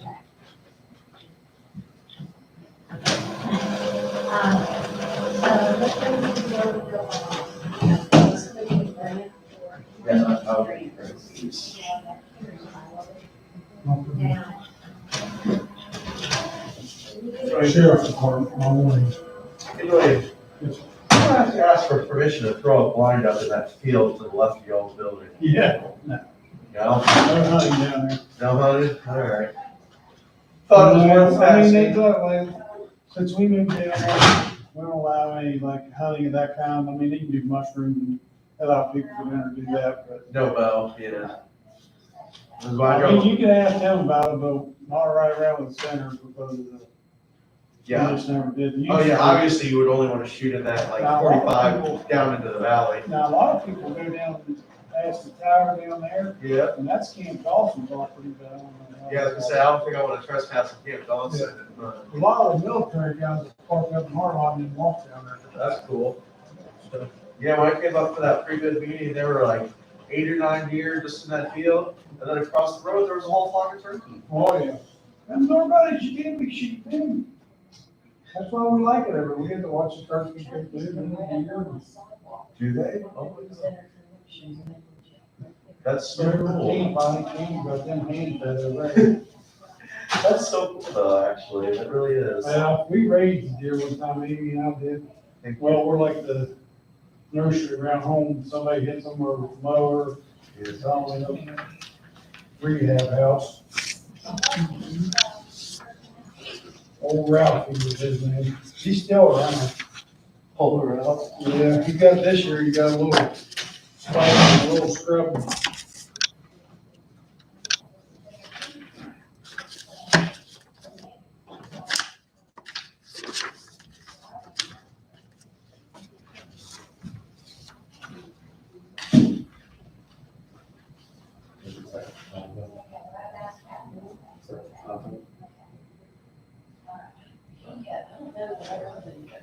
Anyway, do you have a copy of the taco bit, or can I get it that way? I give them, I don't know, I gave, Linda's got a copy, she knows. She does? Okay. All right, let me see.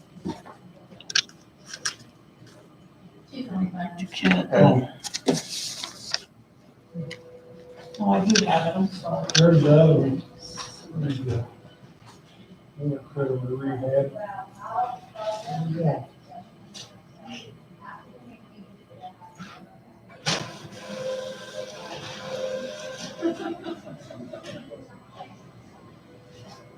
All the pictures there.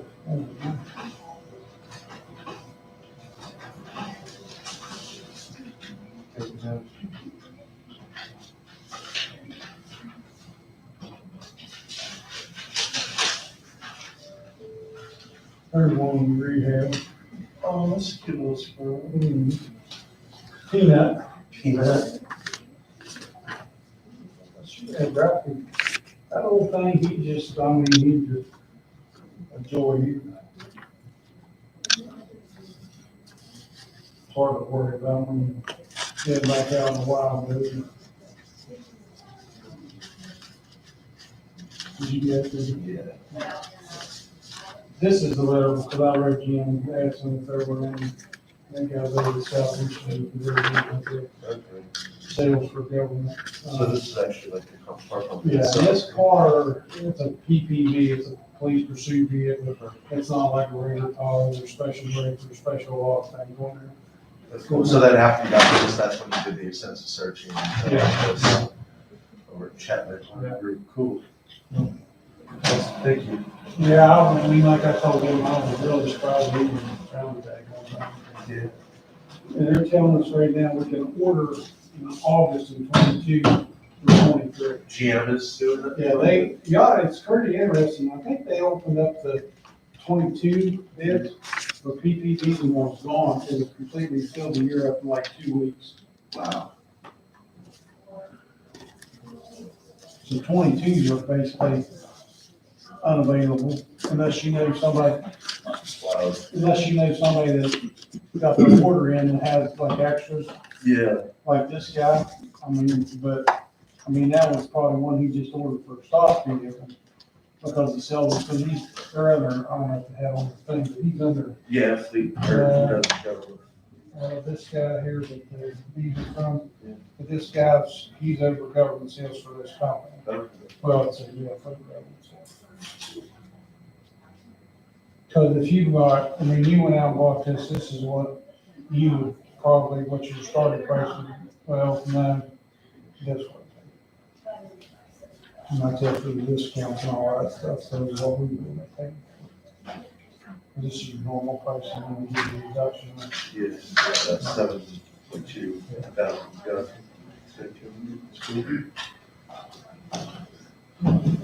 That's like tires. We can buy tires to stay a bit cheaper than our vendor can buy. That's nice. I just ordered 2 snow tires yesterday, $170 each. We bought good use, $149. Wow. That tells you the difference. I'm getting like some Chinese. Yeah. That also tells you how much they're making on it.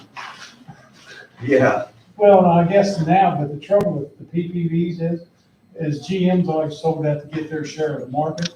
Well, now, the market's like, whatever they got, they can sell. So they're not so much worried about selling discounted vehicles, you know what I mean? Yeah, I guess why would you be? Right.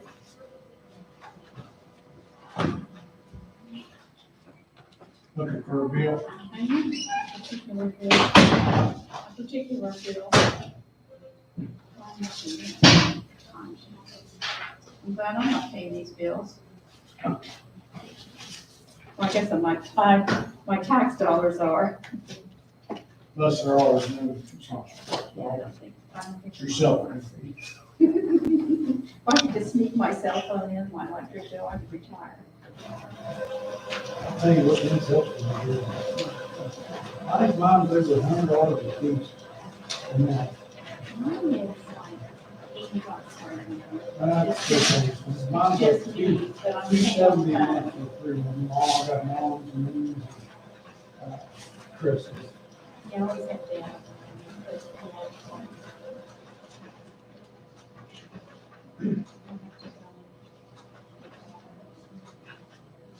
Do you ever want to discuss under fleet? No, they just wanted to know where we were headed with it.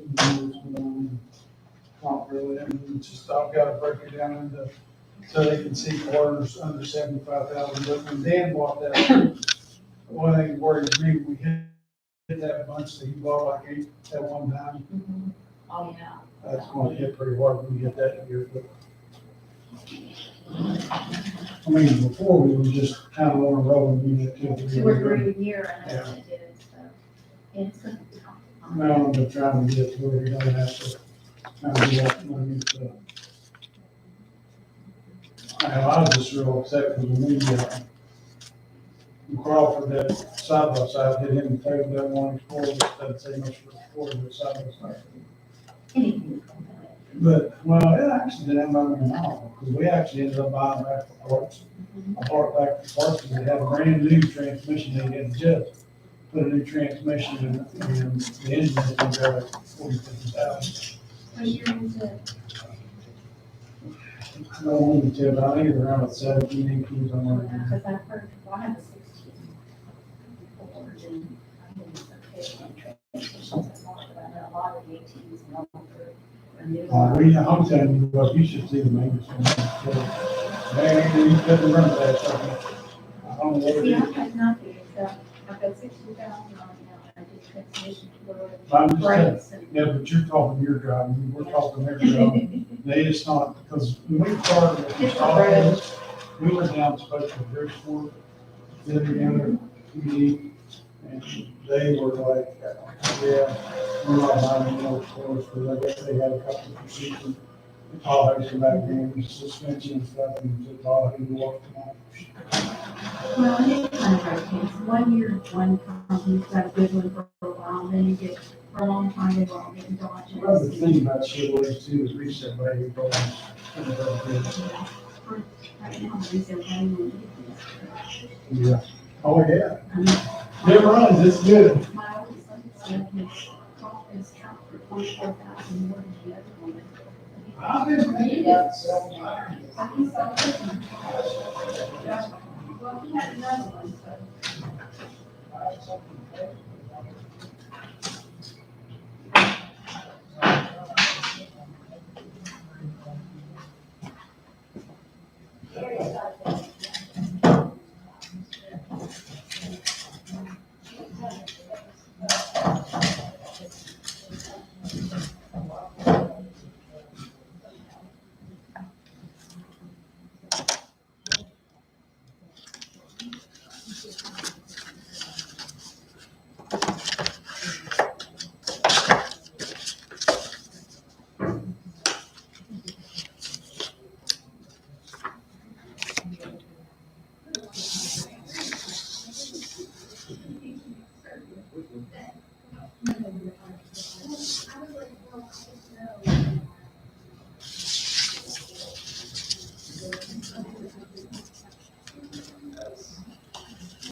chips and some sand and bring it top of the plate above the fish ground.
we can start now.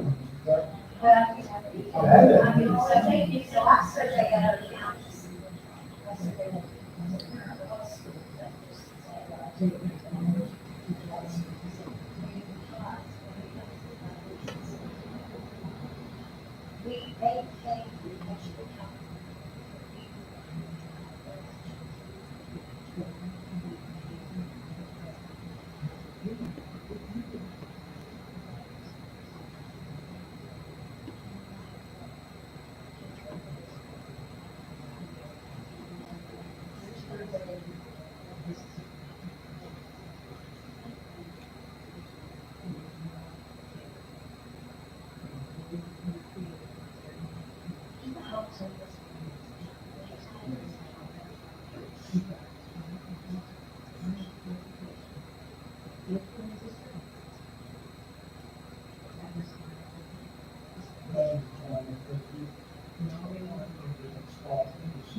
Dallas, I think it was Dallas when he was a trooper.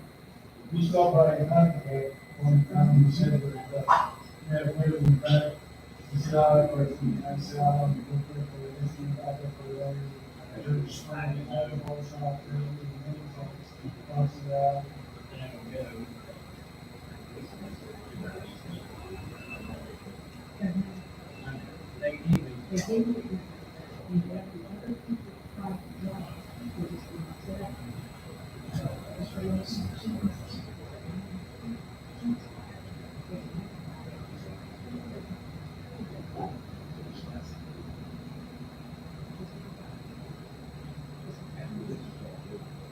I mean, the kids.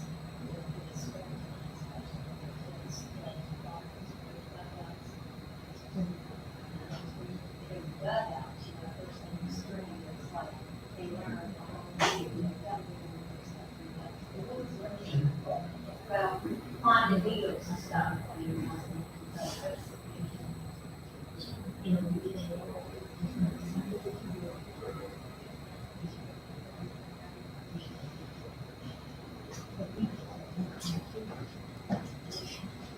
sitting in here very patiently.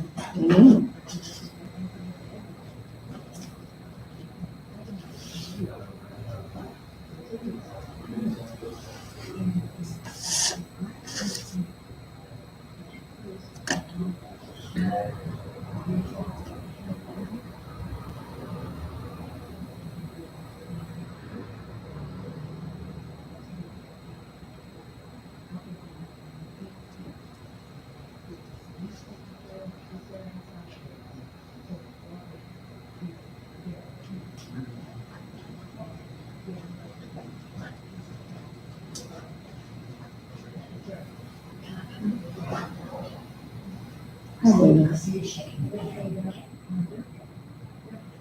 You know what that means?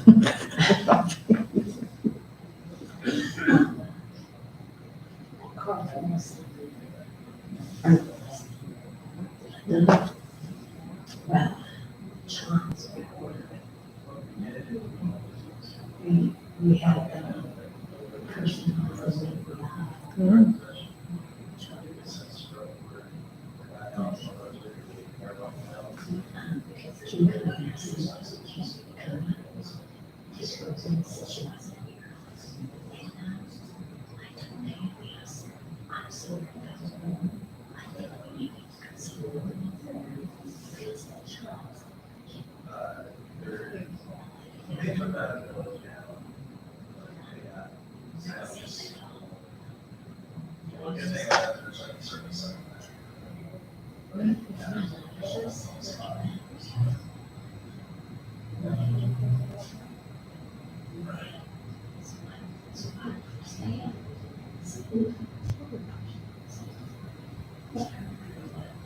Mhm.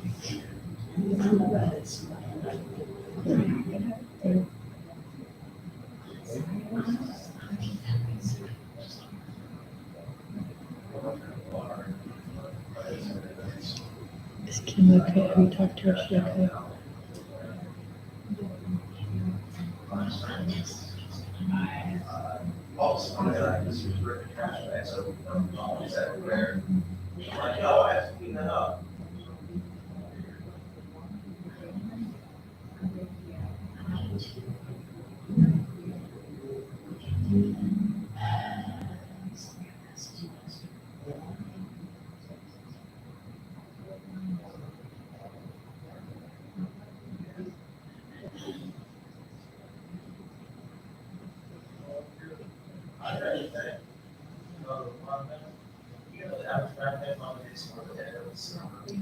Did we get a copy of that proclamation?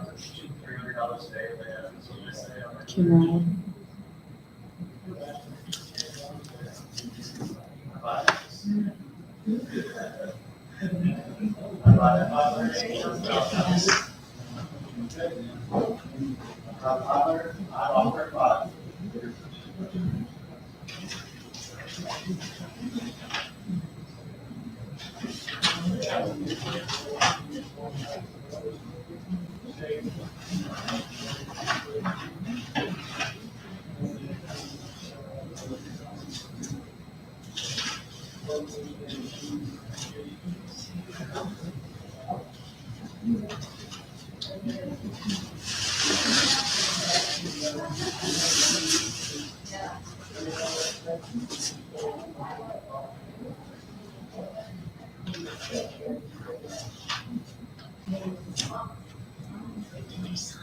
Mm-hmm. Is it that blue thing?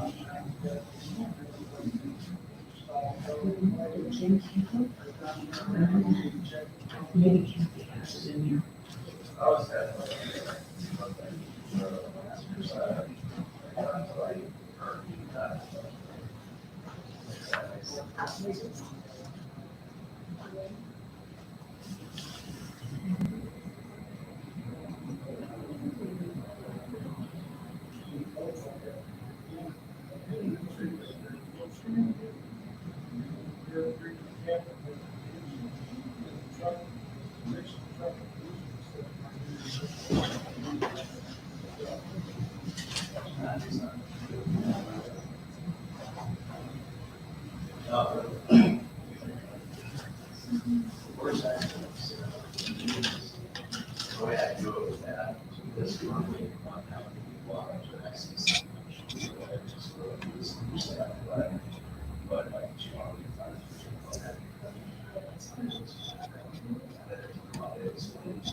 Is it necessary? Is it really necessary?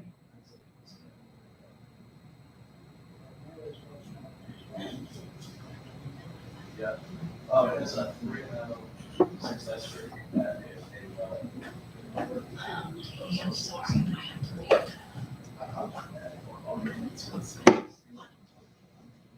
And it's crazy.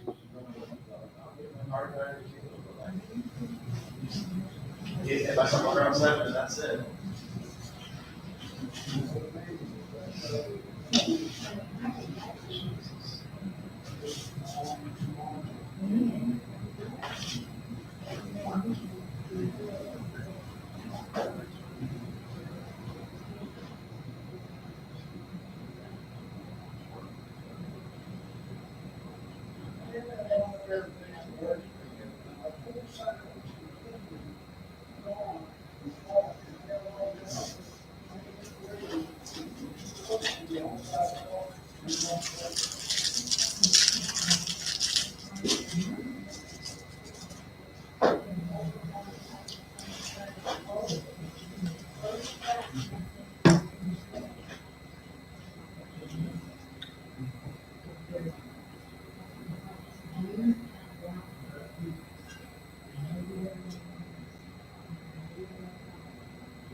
Hey, this is Linda Huggins. Just a minute here.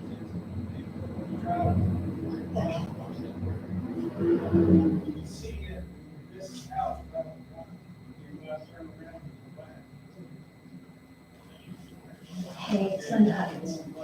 Hey, so we were talking today, and we haven't had to deal with this yet, but down at the election center, that little fob or whatever that is for that door. So, I think we need some people that just program you. Plaza at the early voting center. They took this license for 2 months and. The same people put it in. Kathy had them, same folks.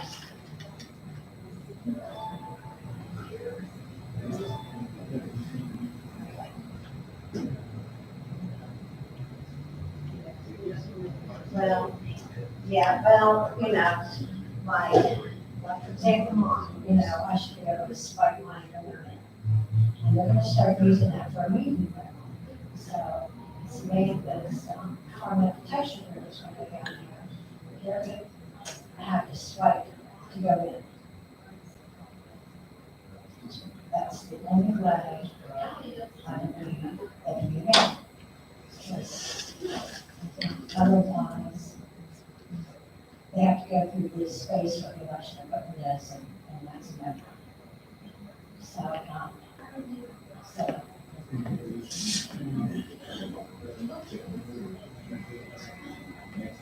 Well, there's an address, okay.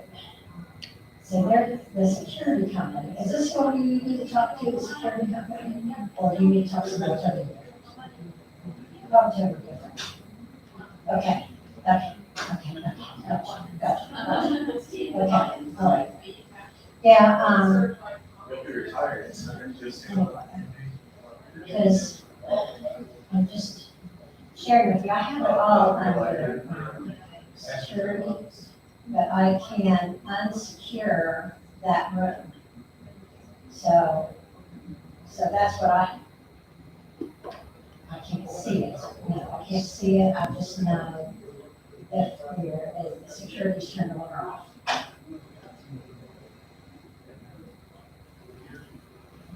Okay. All right.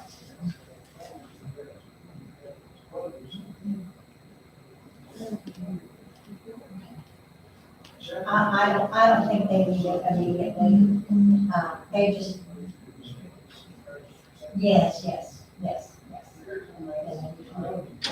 Okay.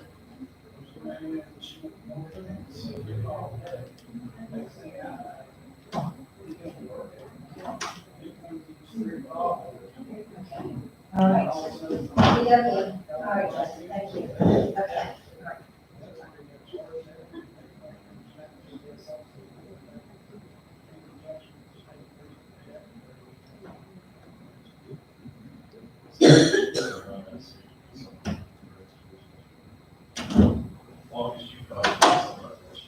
Hey Linda, we have a question for you to try to sort out. Dee Dee, mark the time, I'm coming in.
All right, so if the, move to come out and pay setback, no action taken at this time. Oh, man. Rick Mortensen on me. We need to. Oh, why? I'm acting like I'm not? Sorry. No action, a lot of information.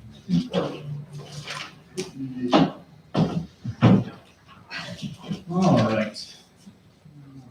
We were supposed to have a work session at 10:30. Yeah. Sorry. Is Dwayne here? Yeah. Dwayne, Yeah. we'll have to adjourn one and Right. open another one. I don't know if anybody has any comments or anything. Any comments real quick? No, I already made mine. Okay. What we hope we can. Oh, EMS. Yeah, fire and EMS. Next meeting. All right, well, let's adjourn this meeting then and we'll move into our executive session, but before we do that, I gotta go back. Sorry, Dwayne. Oh, good.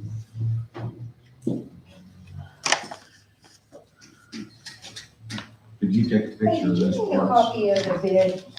Did you Did take you a need picture that of bid those off? parts? You want their Stack of, breakdown or anything? Yeah, I was over yesterday. You're good? I'll take. You take the breakdown? Yeah. Sheriff's is on rack now. Wow. Same thing? Just same garbage, wheel bearing, front end part. Hey, Dee Dee, I'm gonna take this and make You a go copy back of over there. I'd like to see a it. picture. I'd like to see a picture. Yeah, I got to talk on a lot about. I'll get you one.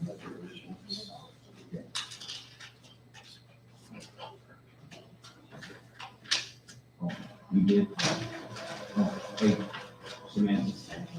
Camera's still on. Okay. Usually it's, they don't.